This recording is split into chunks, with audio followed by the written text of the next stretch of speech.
Wake up, please! My husband always had a gentle face, even while sleeping in his casket.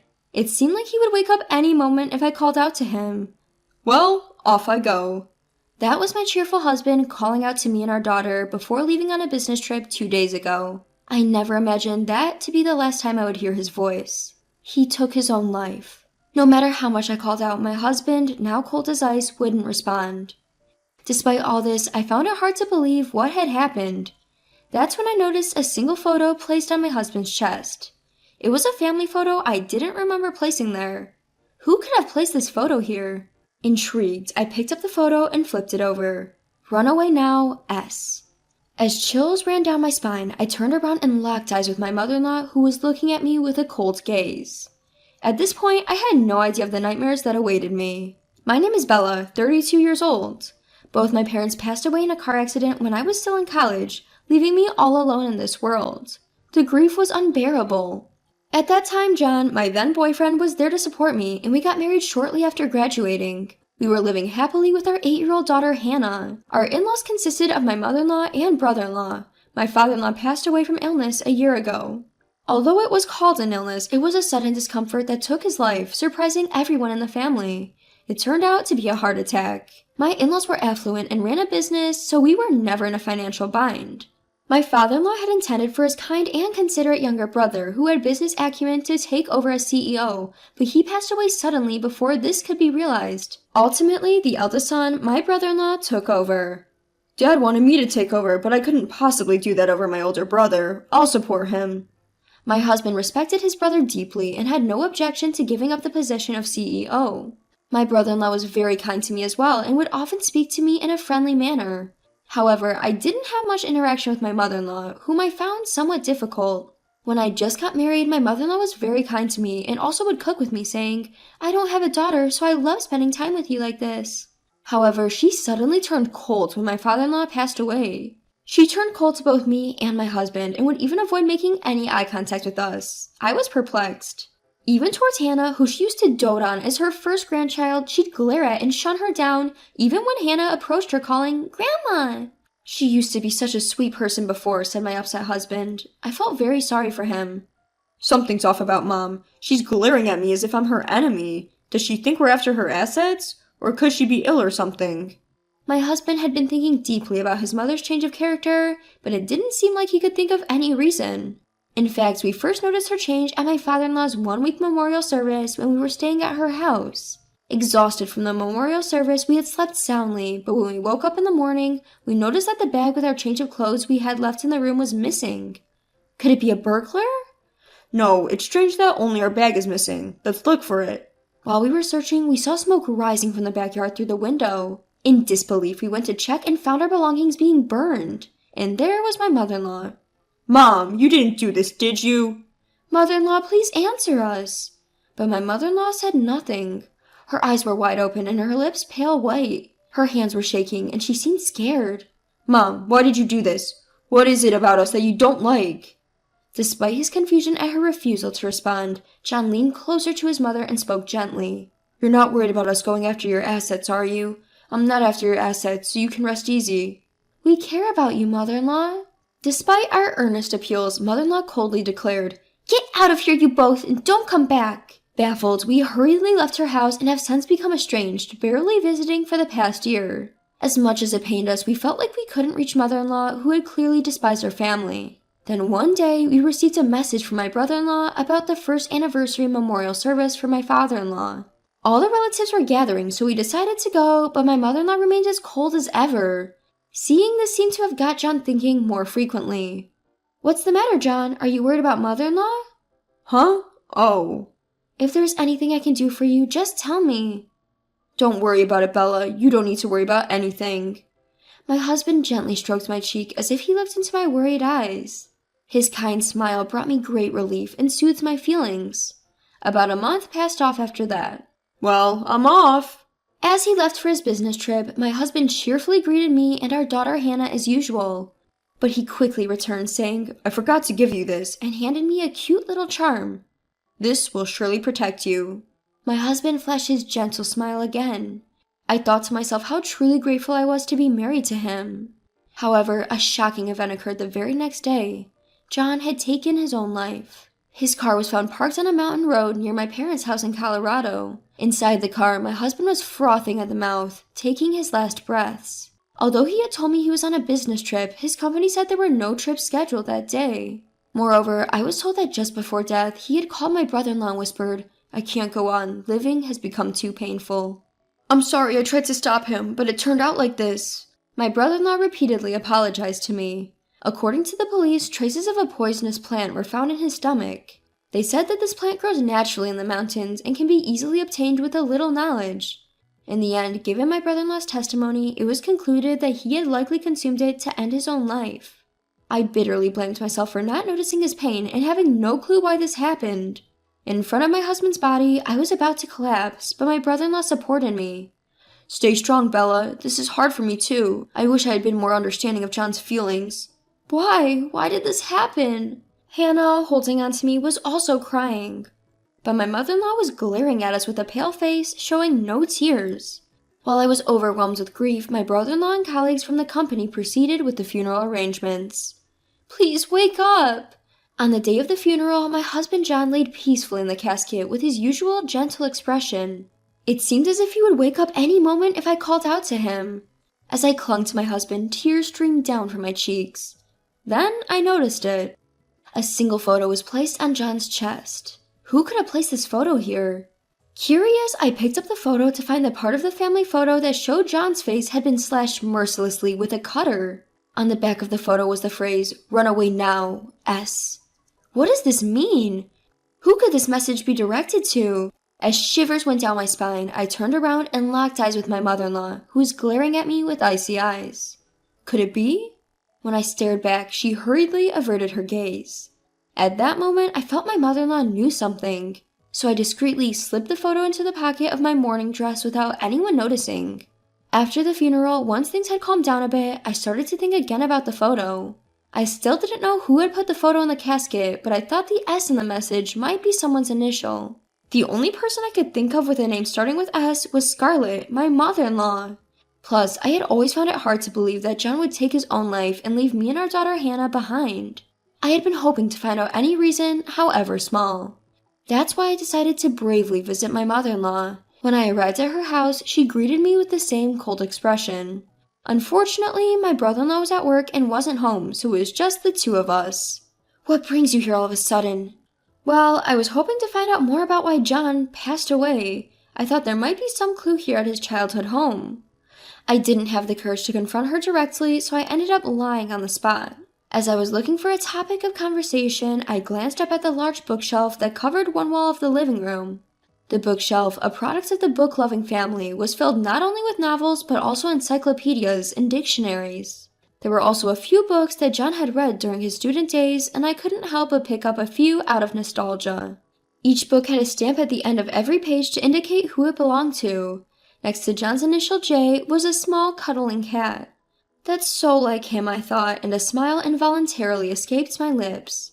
However, I could feel the cold stare of my mother-in-law on my back as I continued to flip through the books. Suddenly, I noticed a book that still had a cover on it. Picking it up, it was a book on poisonous plants. There were several post-it notes in it, and when I opened one, it was about the poisonous plant that my husband had used. At the last page of the book, there was also a stamp of ownership. "Mother-in-law, what is the meaning of this?" That is... When I confronted her with the book, she burst into tears. "I am the one to blame. Forgive me." The truth that mother-in-law confessed was simply shocking. "Please tell the police." "Yes, I understand." And so I reported it to the police. Just then, my brother-in-law, who was unaware of the situation, returned home. Noticing the sorrowful look on my mother-in-law's face, he asked with a worried expression, "What happened? Even Bella is here. Did something happen?" I wanted to discuss about my husband with my mother-in-law." "I see. Losing him, it must have been hard for you. Are you feeling a little better now, Bella?" As I was mumbling and looking down, unable to tell my brother-in-law the truth, he began to speak something unexpected. "I know it's an odd time to say this, but I've always had feelings for you, Bella. I also think Hannah is adorable. Would you consider remarrying with me?" I was surprised by this sudden revelation. I never expected my brother-in-law to have such feelings for me. "Thank you, brother-in-law, but I can't think about such a thing right now." "Yeah, I understand." I handed him the photograph while he shyly scratched his head and said, "I'm sorry." When my brother-in-law saw the photo of my husband's face badly beaten and the words "Runaway now" on the back, he turned pale and gasped. This was found inside my husband's coffin. Who could do such a thing? It seems like among the people who came to the funeral, there might have been someone who knows who harmed my husband. Hold on a minute. John took his own life, so there's no such thing as a culprit. But my brother-in-law seems bewildered, his eyes darting restlessly. But in my dreams, my husband screams, "I've been duped by that guy, I hate him." His eyes widen at my words, staring at me with a shocked expression, as if he has seen something terrifying. Also, I found this in the bookshelf in the living room. I showed him the book about poisonous plants that I had found earlier, pointing to the owner's bookplate, which read my brother-in-law's name. A stamp with the letter K initial for Ken. What are you trying to say? Are you implying that I murdered my brother? I didn't answer my brother-in-law's question. Instead, I continued my story. My mother-in-law, who had been silent and looking down beside me, was holding her breath and watching how things were unfolding. And take a look at this. I took out my little charm that I had received from my husband and pulled out a letter from inside it. It read, "My brother killed our father with a poisonous plant." I was so grief-stricken by my husband's death that I had been clutching the charm he gave me throughout his funeral. It was then that I realized there was something inside it from the outer covering. Such a thing, that's not a valid evidence. Then, what about this? I pulled out my phone and started playing a video. It showed a conversation between my husband and my brother-in-law. In the video, my brother-in-law admitted that he took his father's life on purpose. He even said to my husband, "I'm not coming after your family. I will turn myself into the police." When my husband decided to talk to my brother-in-law, he secretly set up a camera in their parents' house. This was also written in the letter from my husband. When I first saw this, I was filled with regret and rage. You confessed your crime to my husband, then reassured him to turn yourself in, only to take his life using the same poisonous plant, didn't you? John trusted you until the very end. Why did you do such a thing? As I pressed him, my brother-in-law clicked his tongue in frustration, his expression shifting from gentle to terrifying as he glared at me. At that moment, my mother-in-law burst into tears, sobbing out loud. Why such a cruel thing? My mother-in-law had just confessed everything to me. The brothers were very close during their childhood. Yet, over time, it seems that the older brother, my brother-in-law, grew envious of his talented younger brother John and started to mess with him with petty pranks, like hiding and damaging his precious possessions. Aware of this, my in-laws disciplined my brother-in-law strictly. However, John himself never blamed his brother for anything that happened, and instead, he continued to admire my brother-in-law. This disheartened my mother-in-law. And then, after my father-in-law passed away, while cleaning the bookshelf, my mother-in-law found a book about poisonous plants. Although my husband was diagnosed with a heart attack, he had never been warned of any heart issues in his previous medical checkups. So I had a feeling that something wasn't right, and then I noticed the bookmark in the book, and it had the exact symptoms my husband had before he passed away. It was truly shocking. Although it was covered, my brother-in-law seemed to be deeply engrossed in that book about poisonous plants. Furthermore, she discovered a photo of John's face cut up with a box cutter hidden within the pages of the book. However, without any further concrete evidence, and knowing that my brother-in-law wouldn't admit anything when confronted, my mother-in-law chose not to push the matter. On my father-in-law's memorial service, when we visited the family home, it seems my mother-in-law was deeply shaken to find my brother-in-law burning our bags. So, to keep us away from the family home just in case, my mother-in-law desperately turned cold towards us. She explained this while speaking in a pained voice, her face deeply lined with worry, and I found myself at a loss for words. Even though we stopped visiting their home and she felt relieved, my brother-in-law's expression became more and more grim, murmuring to himself, "I have to do something about John." So I tried to warn you about it. At my husband's first memorial, I passed a message to Runaway now, using the photo found in the book about poisonous plants. I also whispered to John that Ken might have killed their father, but that unfortunately seems to have backfired. Had my husband not known, he probably would not have gone to meet my brother-in-law, and things wouldn't have turned out this way. My mother-in-law regretted and blamed herself for everything. I couldn't respond to her words. "It's all because our father decided not to let me take over the company." But John always said that he couldn't become the president by pushing you aside. Like I care. Ken, both your father and John loved you. You didn't have to go this far. What's the point now? The parents who only doted on my younger brother are to blame, and so is the good boy acting John. It's all your fault. My brother-in-law left it off, bearing a defiant expression that sent chills down my spine. How dare you take away my dear husband? I will never forgive you. Shut up. If you hadn't meddled, I might have even made you my wife. Suddenly, my enraged brother-in-law pulled out a knife he had been hiding and started coming at me. I cried out help and tried to escape, but my brother-in-law was quick and soon stood right in front of me. Cornered and facing a raised knife, I instinctively closed my eyes. And at that moment, a loud thud hit. Someone jumped in to protect me. It was my mother-in-law. Mother-in-law, are you okay? She grimaced and held her arm, from which blood was seeping. Ken, please stop doing these awful things. Please turn yourself in. Shut up. Both of you just have to disappear. You became the CEO you always wanted to be. Why would you go this far?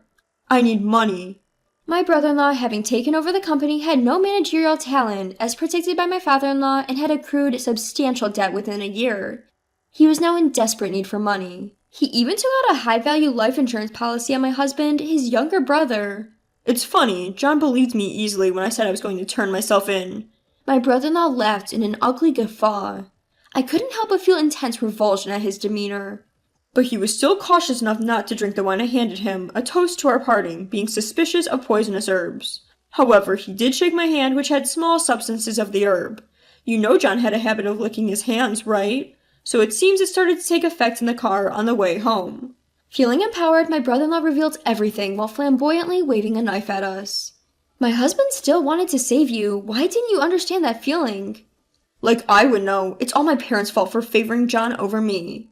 That's when the police, who had been called earlier, arrived. My brother-in-law kept struggling to the end, pleading, I did nothing wrong. Forgive me. Overlook this. You deserve to go to hell! At my sudden outburst, my brother-in-law gasped, finally calmed down, and was taken away by the police. Fortunately, my mother-in-law's injury was not serious. In the end, my brother-in-law showed no signs of remorse, and it's likely he will remain behind bars. I am now living with my mother-in-law at her place. My mother-in-law has returned to her old kind self and is loving towards my daughter Hannah. We are happily living together. And the letter in the charm had more to it. Bella, you are my treasure. I love you, always. Embracing my husband's feelings, I have decided to keep living.